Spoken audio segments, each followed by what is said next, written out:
about the history of the tough, powerful tugs that we see working on Puget Sound.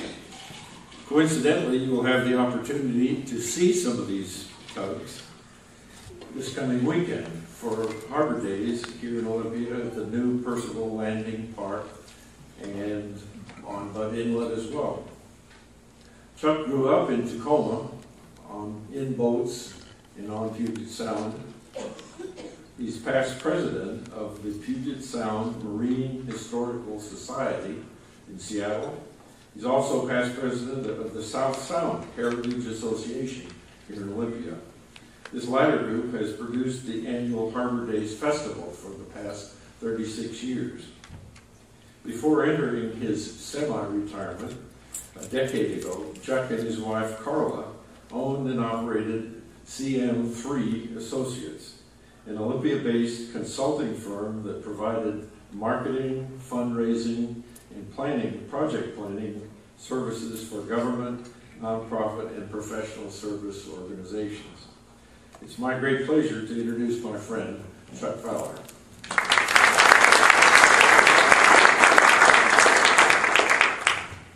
Thank you, Mark.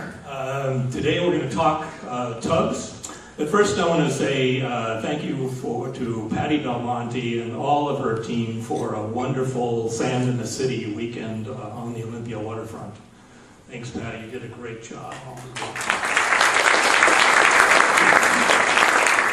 So we're continuing celebrating Olympia's waterfront, and especially since we have such wonderful facilities, Port Plaza provided by the Port of Olympia, and now the new Percival Landing waterfront park. And that was dedicated last Thursday. Many of you were there. And it's just, if it was a great facility before, that the tugboaters love to bring their tugs to so we can have a wonderful Harbor Days weekend, they'll really love it now because the facilities are fantastic. This is the Harbor Days poster for this year, and I made a mistake when I gave Mark some information. It's the 38th annual Olympia Harbor Days Festival, so as you can see, it's one of the longest running community festivals we have here in Olympia. And Nancy Sigfus is the current coordinator of Harbor Days, brought some posters here, so you can take those with you along with your spaghetti bowl posters and put those in your businesses if you haven't got them already. We're pleased that Shelley Lively is here today because when we found out that Nancy was going to retire as the longtime coordinator for Harbor Days, we went to, again, one of our own, we went to Connie Lorenz and said, who have we got in the community that could take over this wonderful event and continue on this legacy? And Connie recommended Shelley, and so we're glad to have Shelley on board. As Mark said, this book is a real labor of love. As Mark indicated, we did tall ships first, and then we did tugboats. And as we'll tell you a little bit later, Carla and I have been involved with Harbor Days since 1983. And the event started in '74 with no tugboat race. It was just a gathering of historic vessels, and tugboat racing started the next year in 1975. And I asked Nancy to give me a list of the tugs. There are 22 tugs registered for this weekend's Harbor Days. And as I look down the list, I see 5 of those tugs were involved at the very beginning of Harbor Days.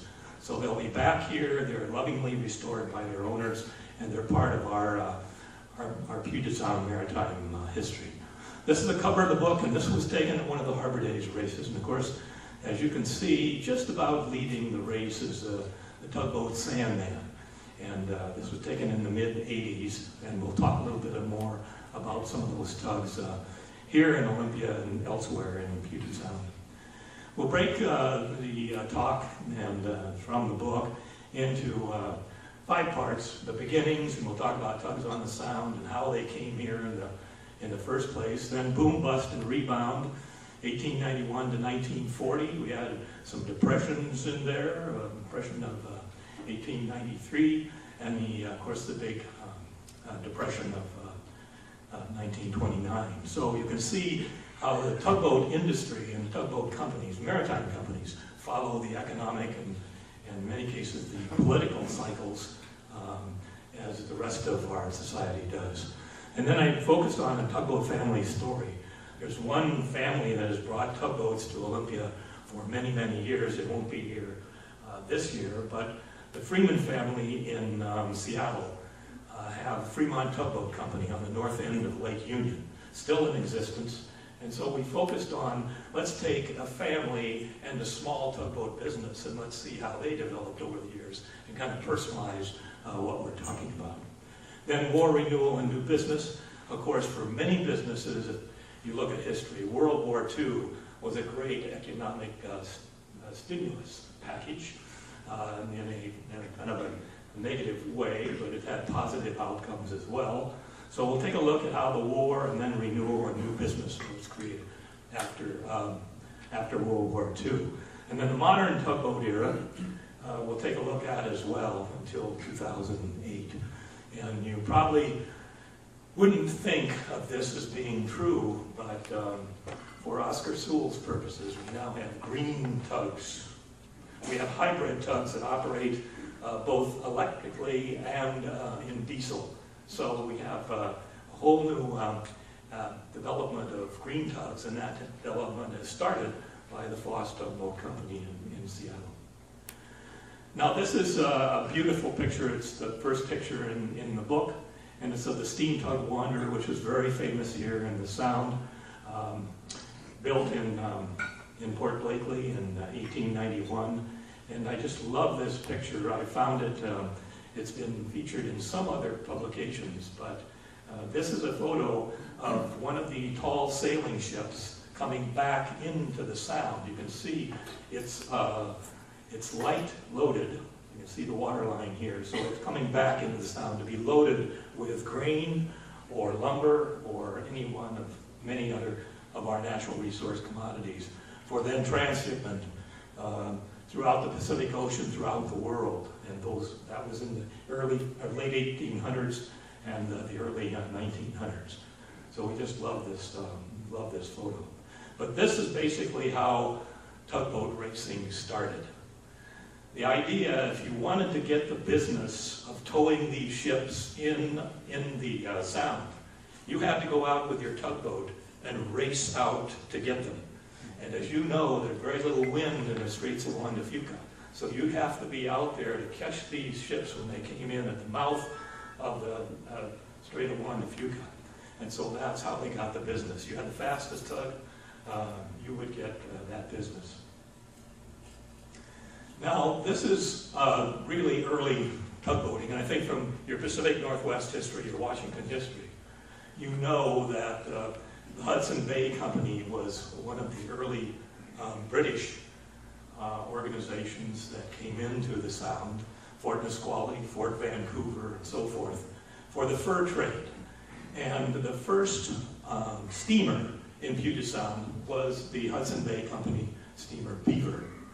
And that, we show it here as a tugboat, but it came around the Horn as a sailing ship. You can see it's rigged for sail here. This is in this later era, so it had two masts at the beginning. But it sailed here with a steam engine and with paddles stored on deck. As soon as it got to Puget Sound, and as soon as it started running from Vancouver to Fort Nisqually and the other stops that it made, they put the steam engine into operation, and they put the paddles on, and it became our first steamboat in 1836, before Olympia was founded. But in its later stages, and you'll see this development throughout the history of tugboats, it was converted into a tug. And here you see it with supplies. This is in British Columbia, with supplies that are being loaded and sent to lumber camps around on Vancouver Island. Here is the Beaver wrecked in 1888, and this is right by Stanley Park in Vancouver. And you'd think that, well, it got in some kind of problem, had a collision, it had a storm or something, got washed up on the beach, and it was then battered and dismantled.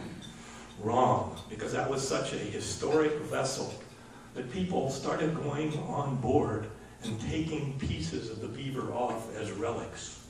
And we've got some people who have had historic vessels, and you go on their historic vessel, and you'll see this piece of wood on a desk or something. It's got a carved beaver on it. And you'll ask them, well, where did that come from?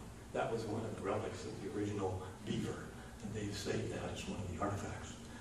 This is another tug, early tug that came to Puget Sound. And right now, in this picture, it's the Pope and Talbot Mills Company's tugboat Powhatan. That's an interesting, very native American Pacific Northwest name for a tugboat. But as you can probably figure out by that name, this tugboat, when we purchased Alaska in the 1860s, we got this tugboat as part of the purchase. This was a Russian gunboat, had a cannon on the bow, and so we got this, and then it was sold surplus, as many of the tugs were, to Pope and Talbot, and became a very famous side wheel tugboat on Puget Sound for many years. Unfortunately, this tugboat was an old tug at the time that it was decommissioned, and they pulled it out of the water in 1899 up by the Duwamish Head. They set it on fire, and the only value that it had at that time was for the scrap metal value of the tug. This is another very early steam tug, the Goliath, not the Goliath, but the Goliath. And this is the second tug built in the entire United States in 1849. Well, here it is in Port Townsend as a working tug in the 1880s. Well, how did it get around to Puget Sound from the East Coast? What happened in 1849 in California that might have caused this to come out here? If you look at the history of tall ships and tugboats, every vessel that would possibly float and be powered or sail to the West Coast started bringing passengers and would-be prospectors and millionaires to come out for the California Gold Rush. And that was a long trip around the Horn. Well, this tugboat came out also because it had outlived its time on the East Coast, and it basically was pressed into service as one of our tugboats. So early recycling in the maritime industry. This is the steam tug Richard Holyoke built in 1877 over on Hood Canal, and it's with the towing and foremast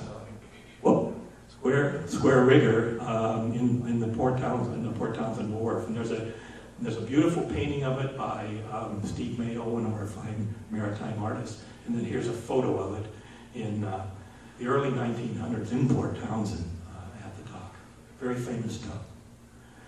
This is the tugboat Tyee, and these tugs were all built to tow loaded ships, sailing ships, out of the Sound and up to Mia Bay so they could catch the winds and go throughout the world, and then bring the big sailing ships back in. This looks like it was photoshopped because you've got the tug with what's called a bone in its teeth. This is at full power, and it's got that beautiful bow wave, and then right here, you've got this seagull right out in front, and you've got another one right up in here. We didn't have Photoshop when this photo was taken, and it wasn't Photoshopped later. So we didn't enhance this photo, but it was just a beautiful photo found at the Museum of History and Industry in Seattle. This is the Wanderer, which I showed you at the beginning. Here it is in 1890, left being built. It was being built up at Port Gamble by Hall Brothers Shipyard. They built many lumber schooners for the coastwise trade to take our lumber down to California. But they built about 4 tugboats, and the Wanderer, very famous, was one of them. Here it is, all decked out in Port Townsend in 1903. And this is the Wanderer's engine register gauge that Carl and I found in an antique shop in Pioneer Square in Seattle. And we hadn't had a maritime artifact of any value before, and we said, I think we ought to go together, and you go half, I'll go half, and purchase that artifact. So we're going to donate that to a museum once we finished with it. This is steam tug Alice. This later was purchased by Foss, as many tugboats were. Smaller companies were bought out by larger companies, and as Foss developed through the years, in 1919 they purchased the Alice, and it became the Foss number 18. But I love this picture with the stern and